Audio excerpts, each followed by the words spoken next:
let me welcome and acknowledge the head pastor of the New Creation Spiritual Church. My spiritual father in the Lord. My spiritual mentor in the Lord. Used to cast out demons, heal the sick, and preach the gospel all throughout the Philippines, Luzon, Visayas, and Mindanao. Used by God in this last of the last days. The Moses of this generation, the David of this generation, no other than, behold, Pastor Ron Dion of the New Creation Spiritual Church. Let's give our hands to Jesus. Hallelujah.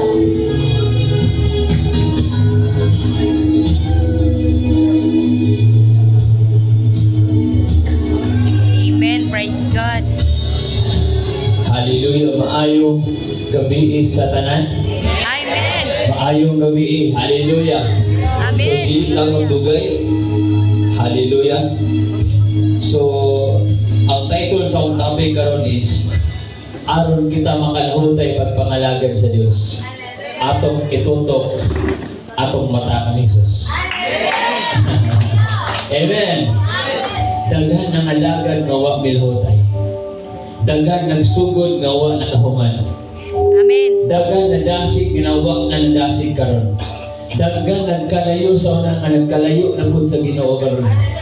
Daghan himasag Bible sa kaniadto pero wa nay gana mo basa ang Biblia karon. Amen. Daghan Hallelujah. ka ampo kaniadto nga pila ka oras mo ampo pero karon 5 na lang ka minuto ang pag-ampo. Naay mga dasig kayo kaniadto nga muwali sa gaasa sa mga balay-balay. Pero tungod sa mga pagsulay, nawalan ng gana nga magwalis sa maayong balita. Pwedeng for the sake na lang kay naana nagsimba ka na Domingo, sige, uban na lang ko. Amen. Mahuti ingon si Jesus, aduna ko'y kasaway nimo. Kaya ang imong gugma di nasusama ka nito. Amen. Amen. At masabtan po na ko usahay nganong ingana ang mga tao magustuhanon. Kaya di po dalim ang mga lagay sa Diyos. Dili po dalim ang mo sunod sa pigilan sa atong buhay nga Diyos. Amen. Dili po dalim nga mapasaan sa atong mga Diyos. Hallelujah. Dili po dalim nga mahimong balaan dali sa kalibutan. Dili po dalim nga mahimong matulog-anon dali sa kalibutan. Dili po dalim nga mga lagad sa Diyos nga naapata dali sa kalibutan. Kay grabe tentasyon pagsulay. Mabutang ingon si Jesus, kahutay lang. Kaya sa panahon nga ikaw anak makalahutay.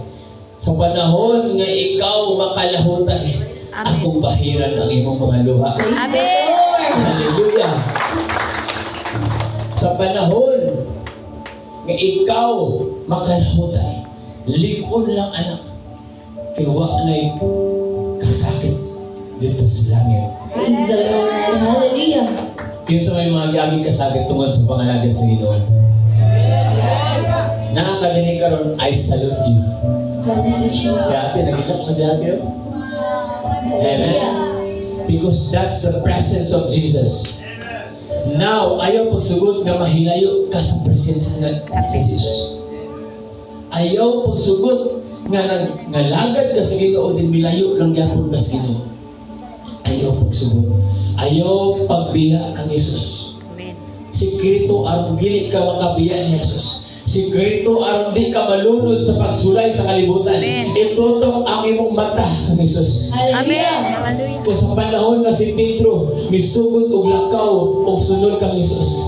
Sa panahon nga wa niya itutok ang iyang mata, nalunod siya. Pero ikaw karon na kanay nalunod ka sa pagsulay, naay kamot ni Jesus. Dili mo buo ang iyang kamot aron di ka naluwason. Amen. Oh, hallelujah. Bisa ipadala niyang alagad sa Diyos aron ikaw inisyo para ikaw magdasig balik. Mainlove balik kang Jesus. Kay basi nagpadayon kag simba, pero wa na kami simba sa kamatuoran ng sa Espiritu. Hallelujah. Thank you, Lord. Hallelujah. Dili tanan nga misimba kada Domingo, misimba sa Espiritu sa kamatuoran. Amen. Ingon ang Diyos, ang tinuod nga pagsimba, mao ang pagsimba sa Espiritu sa kamatuoran. O ang pagsimba sa Espiritu sa kamatuoran, kaning imong ihalad og imong kinabuhi og itugyan imong kinabuhi sa Dios. Amen. Ingon ang Romans chapter 12 verse 1, akong mga igsuon, giaghat ko kamong tanan nga itugyan ang iyong kaugalingon. Ihalad nga buhing halad ang iyong kinabuhi diya sa Dios. Kay mao gani ang matuod nga pagsimba sa atong buhi nga Dios. Amen. Hallelujah.